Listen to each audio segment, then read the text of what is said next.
मित्रों नमस्कार। आप देख रहे हैं धर्मदृष्टि पत्रिका का यूट्यूब चैनल दस्तक मीडिया। मैं विनोद शुक्ल आपको सुना रहा हूं बाबा नीम करोली की अद्भुत कथाएं। अद्भुत कथाओं की श्रृंखला में आज महाराज जी के एक भक्त जो कैंची निवासी हैं, उनके संस्मरण आपको नाम है कैलाश चंद भट्ट। भट्ट जी का जब बचपन था तब महाराज जी का आगमन हुआ था कैंची धाम की, और बहुत जन अनेकों बार दर्शन किए, आशीर्वाद पाया। लेकिन उनका कहना है कि जब महाराज जी यहां पर विराज रहे थे तब ये नहीं जान पाए कि वो हनुमान जी हैं। कहते हैं कि मेरा जो जीवन है ना, पता नहीं मौत के गाल में कब समा जाता। काल का गाल कई बार मेरे पास आया, हर बार महाराज जी की कृपा से वापस चला गया। एक अनुभव बताते हैं कि मुझे जब मैं छोटा था महाराज जी के पास आता था और मुझे एक पागल कुत्ते ने काट लिया। और आपको पता है कि अगर कुत्ते की जो रेबीज होते हैं, जो कीटाणु होते हैं, एक बार डेवलप अगर शरीर में हो जाए तो आज भी कोई ऐसी दवा नहीं है जो सही किया जा सके। और पागल कुत्ते के द्वारा काटना लगभग ये तब माना जाता था उस दौर में कि अब काम खत्म हो गया। उस समय भी इंजेक्शन थे, आज भी इंजेक्शन है, तब 14 इंजेक्शन लगते थे। पागल कुत्ते ने काटा, परिजन महाराज जी के पास ले गए और महाराज जी ने बिना देर किए अपनी जीप निकलवाई। जीप तो आपने कई बार मैंने आपको गैरेज दिखाई है, जहां जीप खड़ी होती है, कैंची की गैरेज देख लीजिएगा, चित्र में दिखा दीजिए कि इसी गैरेज में महाराज जी की जीप खड़ी हुआ करती थी। और उस समय कई लोग थे जो गाड़ी चलाया करते थे, तो उस समय रावण जी जो गाड़ी चलाते थे, चालक थे, रावण को तुरंत गाड़ी निकालने को कहा और भट्ट को गाड़ी में बिठाया और नैनीताल भेज दिया। और 14 इंजेक्शन लगवाए उन्होंने। देखो, इंजेक्शन तो आज भी लगते हैं, तब भी लगे, लेकिन महाराज जी की जो लीला होती है ना, वो एक प्रक्रिया से गुजरती है। उस समय भट्ट जी कहते हैं कि उस समय ऐसा लगा था कि जीवन बचेगा नहीं। और कई लोगों ने कहा कि पागल कुत्ते ने काटा, अब इंजेक्शन भी काम नहीं करेंगे, लेकिन कृपा रही उनकी और ठीक हो गए। दूसरी घटना बताते हैं कि वो दीपावली थी और दीपावली पर पटाखे छुड़ाने की प्रक्रिया है, अब भी लोग छुड़ाते हैं। और मैं बालकों के साथ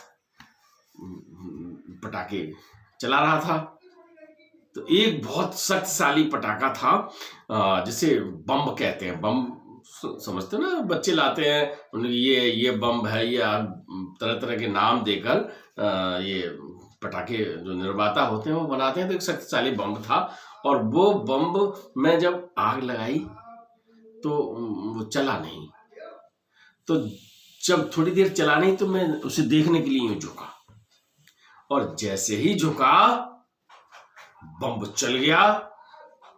चेहरा, ये आंख तो बिल्कुल घायल हो गई, एकदम पूरी तरह से ये लगा कि आंख निकल गई, बेहोश हो गया। परिजन फिर लेकर गए महाराज जी के पास। एक ही सब जितनी समस्याएं थी महाराज जी के पास, तो फिर महाराज जी ने उनको नैनीताल में हनुमानगढ़ है, हनुमानगढ़ी आपने देखी होगी, मैंने आपको लाइव में भी दिखाया था, तो वहां लेकर जाते हैं, वहां सीतापुर हॉस्पिटल, और उस हॉस्पिटल में एडमिट कराया जाता है। और होना तो वही था, आप फोटो देख रहे हैं भट्ट जी की। तीसरी घटना अभी की है, जो आपको चित्र में थोड़ा सा दिखाई पड़ रहा है। 6-7 महीने पहले उनकी इसी आंख में अपने घर की तरफ जा रहे थे, खड़ंजे पे गिर गए और फिर चोट लग गई। बहुत मुस्कुराते हुए बताते हैं, हंसते हुए बताते हैं कि अगर महाराज जी की कृपा ना हो तो ये मौत बार बार मेरे पास आती है, काल का गाल आता है, और महाराज जी की कृपा से हम सुरक्षित रहते हैं, जीवन यापन करते हैं। बड़ी यादें हैं उनके भट्ट साहब की। भट्ट साहब अपने बचपन की बात बताते हैं कि कक्षा 5 में पढ़ते थे, उस समय बोर्ड परीक्षा हुआ करती थी। महाराज जी के पास आए, परीक्षा दे आए, और परीक्षा देने के बाद महाराज जी के पास आए कि महाराज जी मैं पास हो जाऊंगा। देखो स्टूडेंट जो है ना, सबसे पहले यही पूछता है, किसी के पास जाए, महाराज जी ने भाग, पढ़ता लिखता तो है नहीं, पास हो जाऊंगा, बस ये उन्होंने कहा। और उन्होंने अपना फिर नमन किया महाराज जी को, पैर दबाते थे जब वहां बैठते थे तो, और चले आए।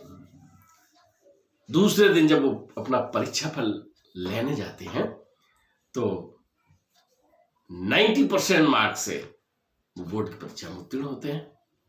अब तो मैं फूला नहीं समाया, भट्ट साहब कहते हैं। तो भट्ट जी दूसरे दिन लड्डू लेके जाते हैं, महाराज जी को समर्पित करते हैं।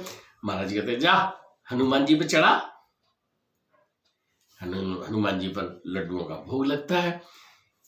उसके भट्ट साहब बताते हैं कि हम मुझसे ही कहते हैं कि बांट। मैंने वो लड्डू वहां बांट दिए। मन में तो रहा कि यार कुछ घर ले जाऊं, है ना, प्रसाद ले जाने, लेकिन उन्होंने कहा हमने बांट दिया।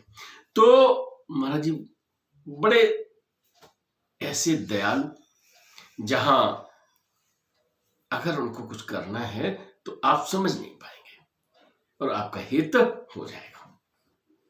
एक दिन की घटना और बताते हैं कि मंदिर में, कैची धाम में, उस समय इतना डेवलप नहीं था जितना आज की दृष्टि में। आज कैची धाम के भी दर्शन कर लीजिएगा और पहले का भी एक फोटो देख लीजिएगा। आप देख रहे हैं ना कितना। तो जब ये भट्ट जी वहां गए, महाराज जी को नमन किया और महाराज जी से नमन करके निकल रहे थे दरवाजे की तरफ, तब तक एक और भक्त आ गए। उन्होंने पूछा कि महाराज जी आए कि नहीं आए अभी?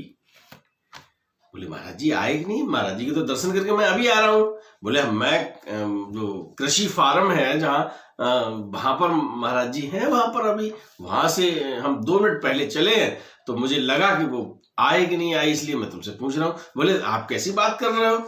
महाराज जी मंदिर के अंदर है, मैं अभी उन्हें नमन करके आ रहा हूं। उसने कहा कि नहीं भैया। बोले देखो दरवाजा तो एक ही है इधर से, और महाराज जी निकलते तो यहां से निकलते। अब भट्ट ने सोचा कि महाराज जी अभी नमन के कृषि फार्म पर जो ये बता रहे हैं, झूठ तो नहीं बोल रहे हैं, पास में ही था। आपने दौड़ लगा दी वहां की तरफ। भट्ट साहब पहुंचे तो वहां कृषि फार्म में देखते हैं कि महाराज जी वहां पर भी विराजमान है। यानी जहां पर मंदिर में दर्शन करते हैं और वहीं से दौड़ लगा के, जो उस भक्त की बात है, तो महाराज जी ने भट्ट की भी बात रख ली, दूसरे भक्त की भी बात रख ली, है ना। तो ऐसे अनेक संस्मरण हैं। भट्ट साहब बताते बताते कभी कभी बहुत भावुक हो जाते हैं और कहते हैं कि ये जिंदगी उन्हीं की कृपा से चल रही है। तो मित्रों और संस्मरण मैं आपको सुनाऊंगा। भट्ट साहब से आज विदा लेते हैं। वीडियो पसंद आए तो लाइक कीजिए, शेयर कीजिए, सब्सक्राइब बटन पर क्लिक करके चैनल को सब्सक्राइब करें और बेल आइकन दबाना बिल्कुल ना भूलें, ताकि हमारे अपडेट वीडियो आपको मिलते रहें।